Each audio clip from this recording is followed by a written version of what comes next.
Hello viewers, how are you. मैं अभय स्वागत करता हूं आप सभी का ई शिक्षालय के यूट्यूब चैनल में। दोस्तों, आपने एक ब्रिटिश इडियम्स ज़रूर सुना होगा, बॉब्स योर अंकल। हो सकता है आप में से बहुत लोग इसकी मीनिंग भी जानते होंगे कि इसका मतलब क्या होता है और ये इसका उत्पत्ति कब हुआ, कैसे हुआ, ये आप लोगों को पता होगा। हाँ, मैं बात कर रहा हूँ अंग्रेजी इडियम्स, अंग्रेजी कहावत बॉब्स योर अंकल की।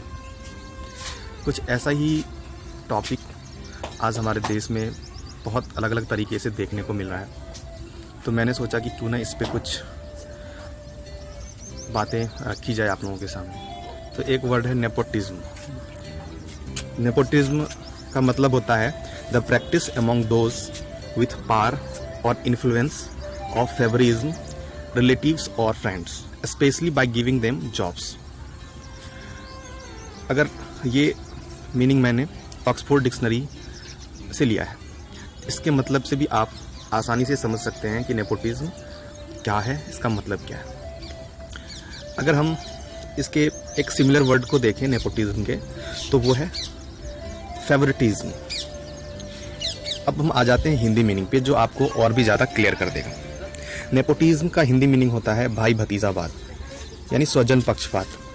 किसी भी जगह पे, किसी भी संस्था में या किसी भी बात में अगर हम एक अलग सी भावनाओं को ध्यान देते हैं, खास करके जो किसी व्यक्ति विशेष से रिलेटेड हो, तो जिसे भाई भतीजावाद या स्वजन पक्षपात बोलते हैं, यही वर्ड इंग्लिश में नेपोटिज्म के नाम से जाना जाता है। अभी आप खुद जान सकते हैं कि हमारे यहाँ इंडियन एक्टर सुशांत सिंह राजपूत के डेथ के बाद ये वर्ड काफ़ी ज़्यादा बॉलीवुड और हर जगह ट्रेंड कर रहा है, जिसमें बहुत सारे लोगों का नाम आ रहा है कि वो नेपोटिज्म को बढ़ावा देते हैं। ये कितना हद तक सही है, कितना हद तक गलत है, वो आप खुद भी जान सकते हैं। मैं चाहता हूँ कि इसे समझने की कोशिश किया जाए, ये एक्चुअल में वर्ड है क्या। तो सबसे पहले आपने इसकी मीनिंग देख ली। अब देखिए कि एग्जाम्पल क्या हो सकता है नेपोटिज्म का। देखिए, एक एग्जाम्पल हम लेते हैं नेपोटिज्म विशेष करके किसी कार्यस्थल पे। जैसे कि हम उदाहरण में किसी कंपनी, किसी ऑर्गेनाइजेशन को लेते हैं, तो वहाँ का जो सीईओ है वो क्या करता है, अपने रिलेटिव्स को किसी हाई पोस्ट पे अपॉइंट कर देता है। उसमें उतनी एलिजिबिलिटी नहीं होती, फिर भी उसे ज़्यादा सैलरी मिलता है। तो इसका वजह क्या है?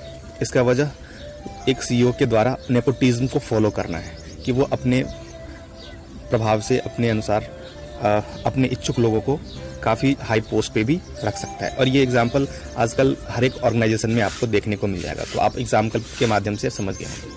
आगे हम नेपोटिज्म के अलग अलग प्रकार को देखेंगे और साथ में नेपोटिज्म के वर्ल्ड वाइड कुछ एग्जाम्पल्स देखेंगे। हालांकि बहुत एग्जाम्पल हैं, हमें जो कुछ इंपॉर्टेंट लगा है वो आपको समझाने की कोशिश की है, उसको यहाँ पे रखा है। तो आप लोग प्लीज़ एंड तक देखें और अच्छा लगे तो प्लीज़ चैनल को सब्सक्राइब कर दें और अपने कुछ अनुभवों को नेपोटिज्म से रिलेटेड जो भी आपके पास अनुभव है उसे कमेंट सेक्शन में लिखें, हमें बहुत अच्छा लगेगा। चलिए हम जानते हैं नेपोटिज्म के टाइप्स। देखिए, नेपोटिज्म की सबसे पहली टाइप जो है वो पॉलिटिकल टाइप्स है, राजनीतिक टाइप्स है।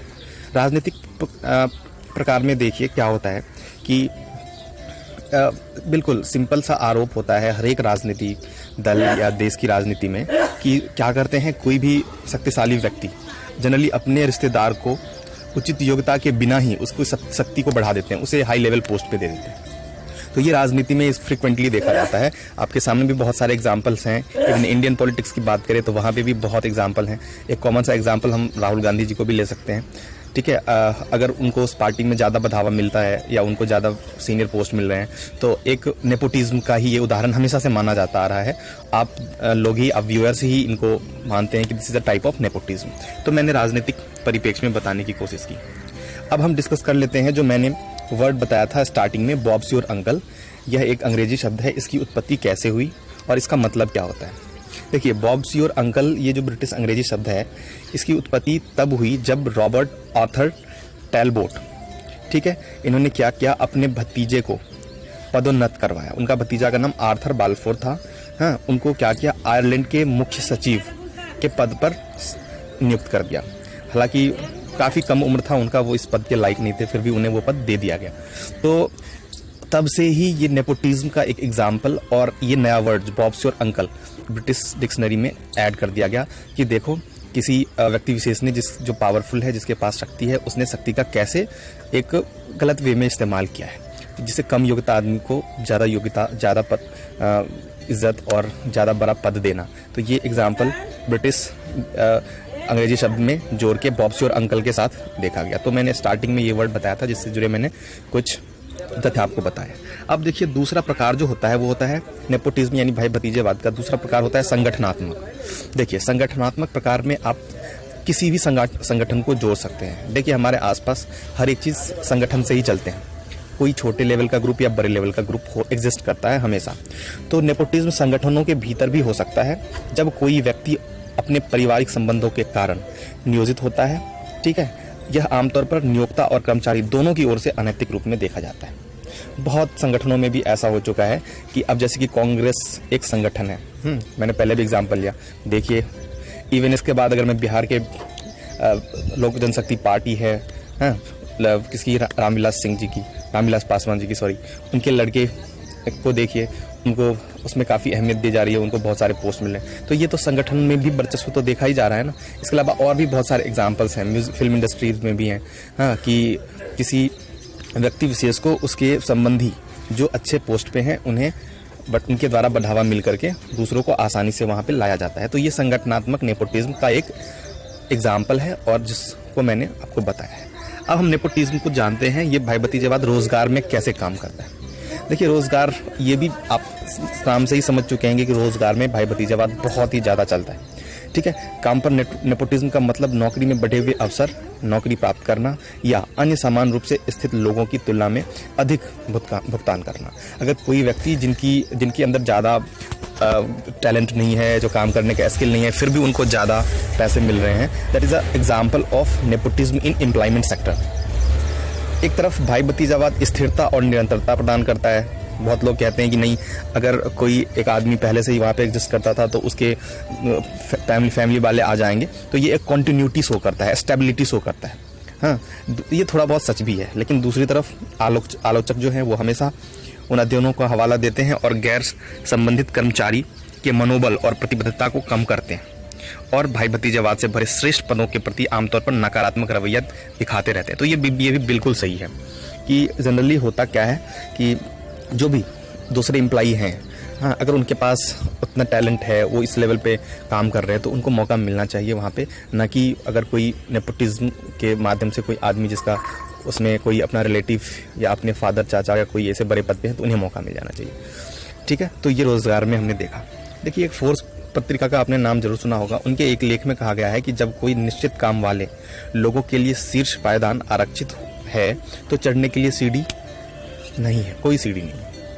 ठीक है, अब यहाँ पे ये कहने की कोशिश की जा रही है कि कुछ लोग जिनको पहले से ही, हम बात करें फिल्म इंडस्ट्री की, कुछ लोगों को पहले से ही उसके फादर अगर फिल्म इंडस्ट्री में हैं तो भाई वो जब चाहेगा वहाँ पे इजीली लॉन्च कर जाता है, वहाँ पे उसको काफ़ी ज़्यादा सपोर्ट्स में भी मिल जाते हैं और वो आसानी से वहाँ पे काम कर लेता है, उसे कोई परेशानी नहीं होती। वहीं पे दूसरे आदमी को बहुत बड़ी मशक्क़त करनी होती है, सीढ़ी चढ़नी होती है। कुछ व्यवसाय एक नैतिक मामले के रूप में भाई भतीजावाद को मना करते हैं, इसे बहुत परेशानी और विघटनकारी मानते हैं। ये भी बिल्कुल सही है।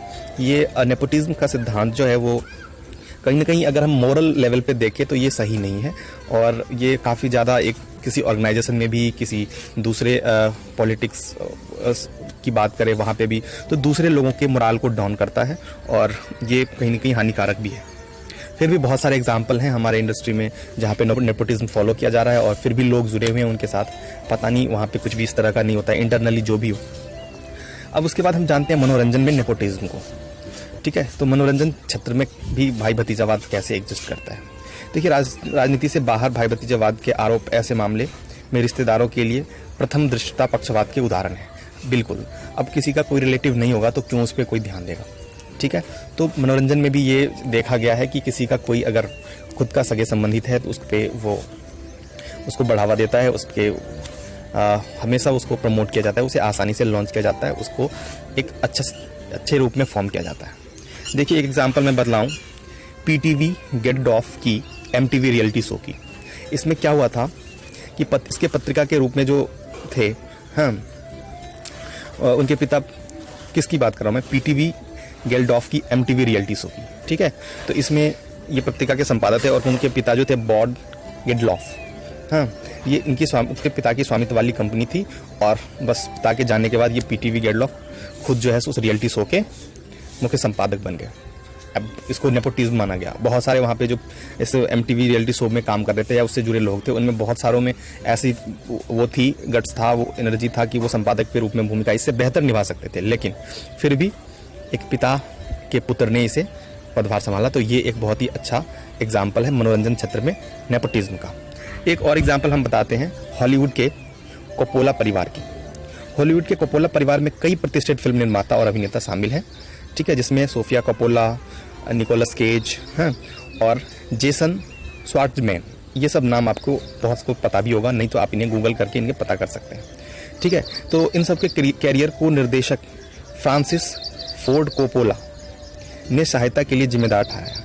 ये जो नाम मैंने बताया, सोफिया कोपोला, निकोलस केज और जेसन स्वार्ट्जमैन, इनको क्या है, इनके निर्देशक जो थे फ्रांसिस फोर्ड कोपोला ने इनको काफ़ी सहायता प्रदान की। जो एक तरह के नेपोटिज्म के एग्जाम्पल देखा गया, जिन्होंने द गॉडफादर पार्ट 3 में अपनी बेटी सोफिया को कास्ट किया। केज ने ऐसे आरोपों से खुद को बचाने के लिए अपना नाम ही बदल दिया, ठीक है। तो ये देखिए कितना कॉमन सा एग्जाम्पल है फिल्म इंडस्ट्री का, हॉलीवुड का, कि एक फ्रांसिस फोर्ड कोपोला नाम के निर्देशक थे, ठीक है, जिन्होंने अपने संबंधितों को, अपने पुत्री को आराम से लॉन्च कर दिया और काफ़ी ज़्यादा उसे, अब मान लीजिए इसकी हम बात करें द गॉडफादर पार्ट 3, तो इसमें माना गया कि ये जो सोफिया इसमें जिन्होंने एक्ट किया, तो इससे बेहतर भी किया जा सकता था किसी दूसरे के द्वारा, उसे मौका क्यों नहीं मिला, बिकॉज ऑफ नेपोटिज्म, ठीक है। देखिए वहाँ पे नेपोटिज्म से दूर रहने के लिए देख रहे हैं कि जो निकोलस केज थे उन्होंने अपना नाम ही बदल लिया, लोगों को बाद में पता ना चले।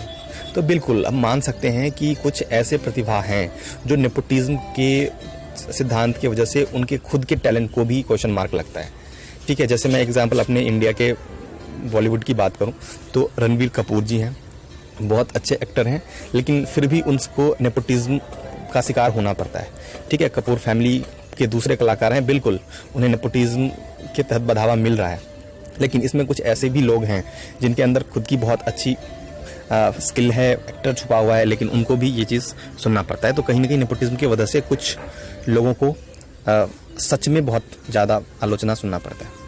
अब हम एग्जाम्पल लिख देते हैं भारतीय फिल्म निर्माता और निर्देशक करण जौहर, जो क्या करते हैं, नेपोटिज्म को खुलकर समर्थन करते हैं। आप अभी के न्यूज़ में भी देखिए कि करण जौहर को खुल के लोग उसको बाइकआउट कर रहे हैं, उसके नाम को उछाल रहे हैं, ठीक है। तो इसका वजह है कि कितने बारी उन्होंने कितने शो में, कितने प्रोग्राम में आकर के नेपोटिज्म को बढ़ावा दिया है और युवा प्रतिभाओं के मनोबल को बढ़ाते और उनका अपमान करते हैं, ठीक है। बॉलीवुड फिल्म उद्योग में अयोग्य सेलिब्रिटी बच्चों को लाते हैं, जिसमें सुशांत सिंह राजपूत की मौत जो अभी हुआ है वह कहीं ना कहीं एक नेपोटिज्म वाला सिस्टम नहीं था, वो स्वनिर्मित स्टार थे, ठीक है, वो कोई भाई भतीजेवाद का उत्पाद नहीं थे। लेकिन वहीं पे और भी बहुत सारे एग्जाम्पल आपको मिल जाएंगे जो इजीली कहीं ना कहीं उनमें टैलेंट कम हुआ है, फिर भी वो ज़्यादा नाम और इज्जत कमा रहे हैं। तो इनको कौन सपोर्ट कर रहा है? इनको कुछ ऐसे ही लोग सपोर्ट कर रहे हैं जो भाई भतीजेवाद, जो नेपोटिज्म को खुलकर सपोर्ट करते हैं। और भाई जो जिनको नेपोटिज्म भावना जिनके अंदर है वो तो सपोर्ट करेंगे ही ना, वो तो चाहेंगे ही। अब कपूर फैमिली है, वो तो चाहेगा कि मेरे बेटे को कहीं कोई बिजनेस या कोई अच्छा जॉब नहीं मिल रहा तो वो भाई सीधे हमारी विरासत कहीं ना कहीं फिल्म इंडस्ट्री है उसमें आ जाए। और इस थॉट को कुछ लोग हैं, करण जौहर जैसे लोग, जो खुल के सपोर्ट करते हैं। तो प्रॉब्लम यहाँ से स्टार्ट होती है। अब हम कुछ उदाहरण लेते हैं वर्ल्ड लेवल के भी एग्जाम्पल, जो आपको बताएंगे कि अरे नेपोटिज्म नॉट ओनली इंडिया, हर जगह है। हालांकि इससे पहले भी मैंने हॉलीवुड एंड ऑल एग्जाम्पल लिया है। फिर से आप समझिए चाइना का एग्जाम्पल, कि चाइना में नेपोटिज्म किस तरह से एग्जिस्ट करता है। देखिए, पिछले 3000 वर्षों से चीन के कबीले और विस्तारित परिवार आधारित संस्कृति में भाई भतीजेवाद आम है। कन्फ्यूशियस एक नाम है जो चाइना के हिस्ट्री में बहुत ही बड़ा रोल प्ले करता है, ठीक है। उनको कन्फ्यूशियस को जैसे इंडिया में गांधी हैं, इस तरह से कन्फ्यूशियस जैसे लोगों को चाइना में पूजा किया जाता है, ठीक है। तो कन्फ्यूशियस ने एक है फिलाई पेटी विद मेरिट, हाँ, तो इस एक बुक है ये, उस बुक को संतुलित करने के महत्व के बारे में लिखा गया था, जिसमें कबीले आधारित सामंती व्यवस्था के दौरान यह दोस्त कन्फ्यूशियस जीवन भर फिर भी भाई भतीजेवाद आधुनिक युद्ध के माध्यम से जारी रखा। तो इस बुक में उन्होंने भाई भतीजेवाद के बारे में बहुत ही अच्छे तरीके से लिखा है, ठीक है।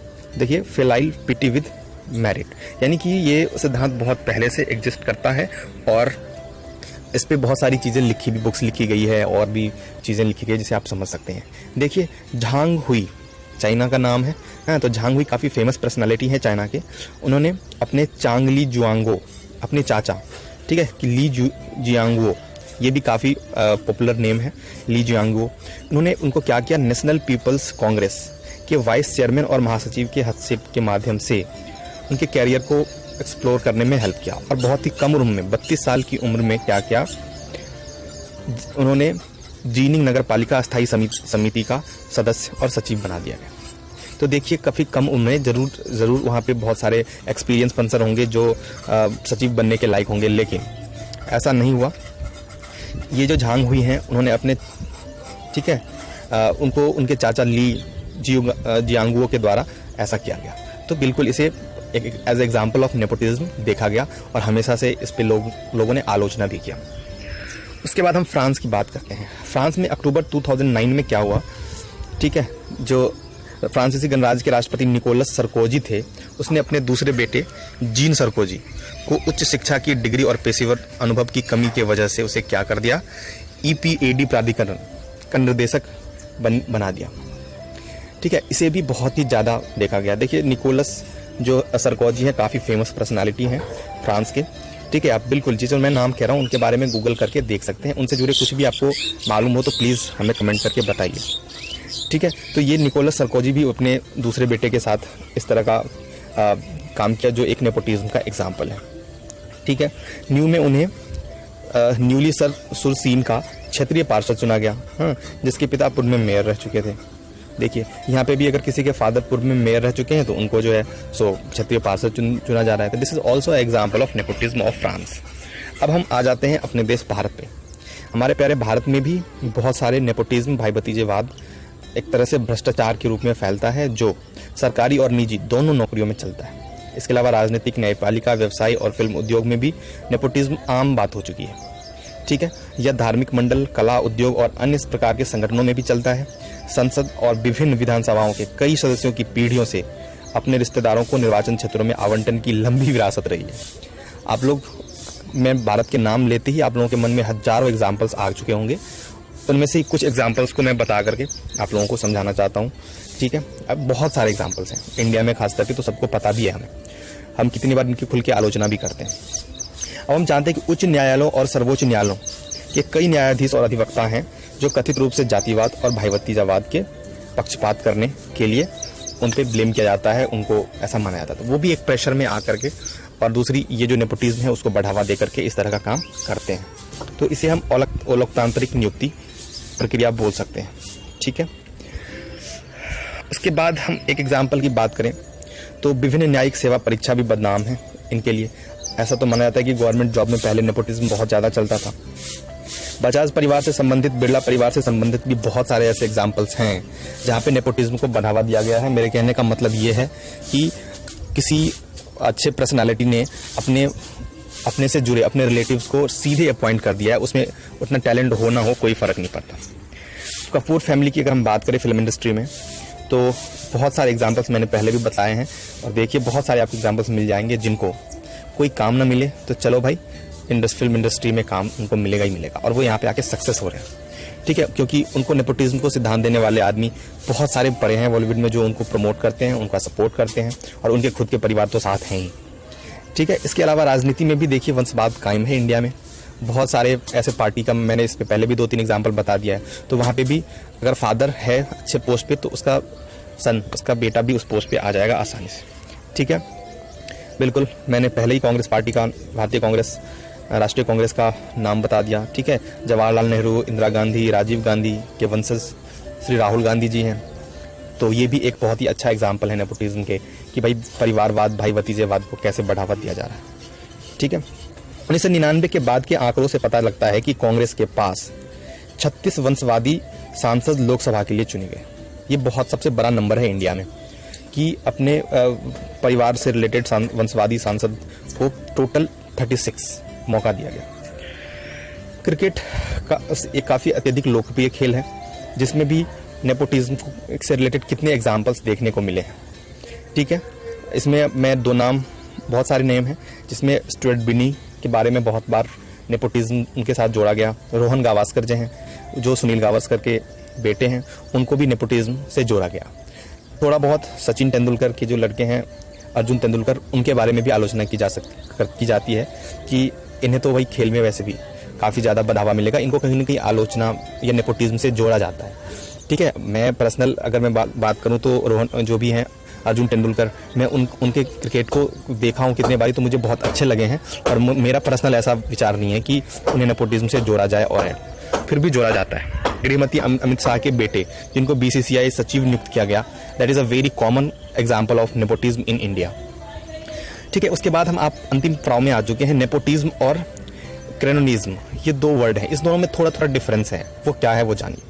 देखिए, नेपोटिज्म का मतलब होता है कि परिवार का पक्षपात करना, यानी अपने फैमिली मेंबर्स को सपोर्ट करना, बढ़ावा देना किसी पर्टिकुलर फील्ड में, किसी पर्टिकुलर प्लेस पे। लेकिन ये जो क्रोनेवाद है, क्रोनिज्म, इसका अर्थ होता है कि आप अपने फ्रेंड्स या अपने सपोर्टर्स को का पक्षपात करते हैं, उसको बढ़ावा देते हैं। तो इस दोनों में थोड़ा सा डिफरेंस है, जिसको मैंने क्लियर करना ज़रूरी समझा।